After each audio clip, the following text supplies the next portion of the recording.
YouTube, Shukun Shinobi here with a review of the PokéPla kit 23 Cobalion, 24 Virizion, and 25 Terrakion, the legendary Musketeer trio. You might be thinking, oh, where's Keldeo, Shuki? Well, he's not out yet. Keldeo will be a July release, so be on the lookout for that come July. He'll be kit 26, so pretty cool. Here we have Cobalion, Virizion, and Terrakion, respectively. So each of these are priced at about 700 yen or so standard retail. You can get them a little bit cheaper off places like AmiAmi or HLJ that offer discounts.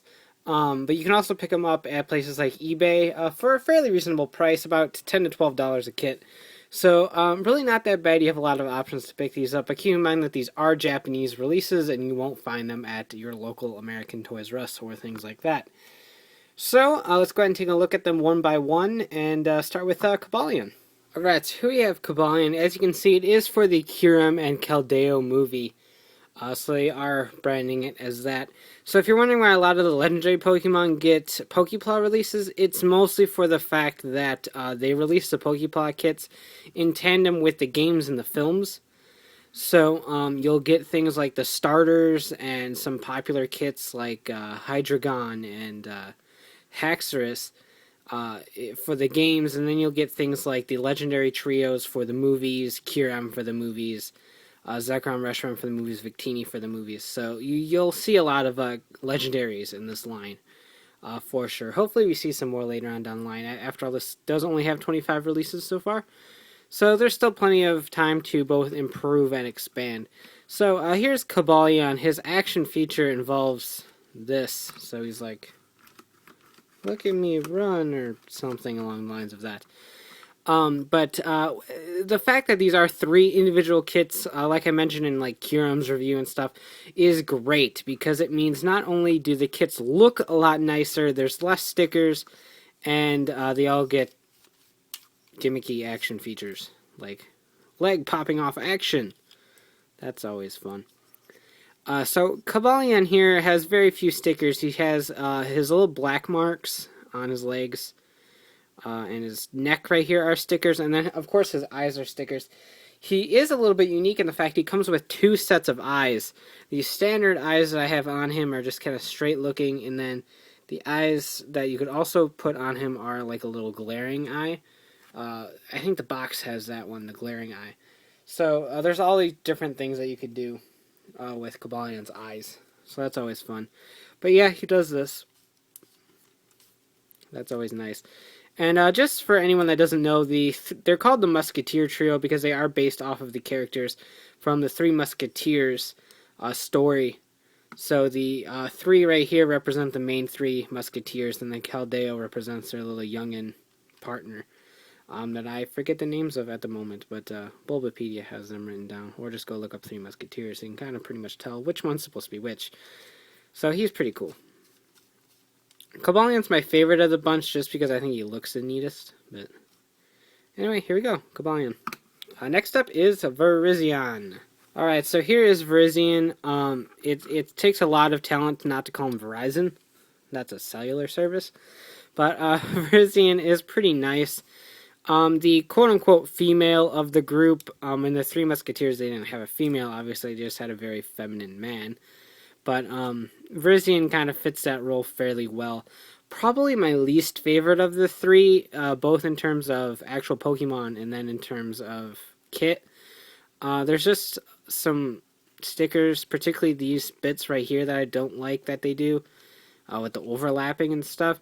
But the only stickers are the little petals right here and the eyes. So really, it's not that bad of a kit. It just, I think it has the most line issues in terms of positioning, and I don't like these little petal stickers that much. But she does, I say she, it doesn't really have a gender, but have the little bit of knee articulation right here, which is always nice in these kits. And just like Cobalion, you have a prancing feature. You can jump hurdles. Whatever, I don't know, I'm just goofing off now.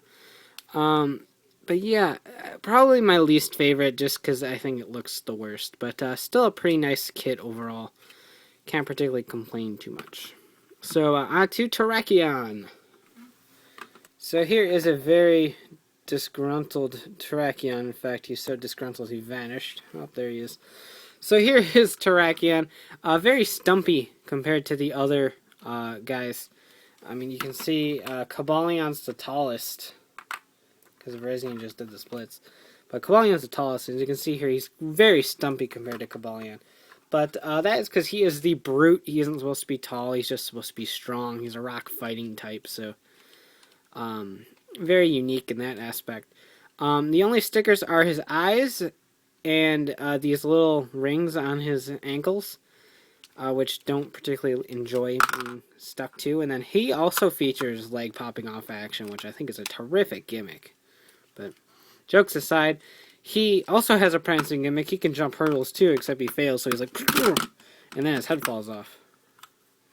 This is what happens when I review toys. So anyway, I'll put his little helmet back on. But he has a little head bobbing sort of feature, so he can go like this and ram things, or back kick things, or go like this and also feature a leg popping off action. The kits are better than this, I promise, but you can go like this, so he's kind of like he's going to pounce something, or use Earthquake, so depending on which angle you particularly want to look at this gimmick, he does all sorts of things. I really like the way this one looks, but Terrakion was always a really nice design, I think, particularly in the head here, and the little rock wing things on his legs. So he's a pretty nice design, his gimmick's fun, and he's just an all-around cool-looking kit that also features very little stickers. So I'm always a huge fan of that. So let's go ahead and wrap this up. And here we are.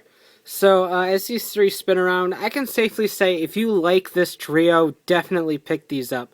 As I said before, they are cheap, about $10 a piece. Shipping shouldn't be too bad because they are fairly lightweight. But I just want to stress the fact that these are made for a kid audience. Incredibly easy to build. The picture-by-picture instructions are incredibly easy to follow. If you're an experienced model kit builder looking for a fun time, you probably won't find it in these. But if you're just a very novice builder looking for something you can whip together in about 20 minutes, give or take, probably faster than that even, then you definitely want to go ahead and give these a shot.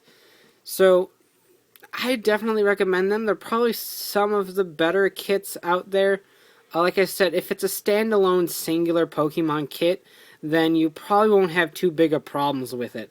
The evolution kits, Hydreigon was a pretty good pickup, but some of the other ones have some glaring sticker issues. So unless you're a big paint person, then you probably won't get too big of a kick out of them. But these three right here are really good pickups. Keldeo will be out in July, like I said before, to finish off the quartet. We don't really have too many quartets in the Pokemon universe, so that's always fun. So he'll wrap that up, and then after him is Black Kyurem and White Kyurem for kits 27 and 28. So be on the lookout for those come in August. So Keldeo in July, the Kyurems in August. And that's all that's been announced so far, so be sure to keep an eye out. I will continue to be buying these things, and I will continue to be reviewing them now that I'm all officially caught up with the PokéPla releases. So you can check out ShukenShowme.com for latest updates to my reviews and hauls, and of course check out Riders, Rangers, and Rebels.com bringing the latest Tokusatsu news in the craziest way possible. So take care and have a great one. Bye.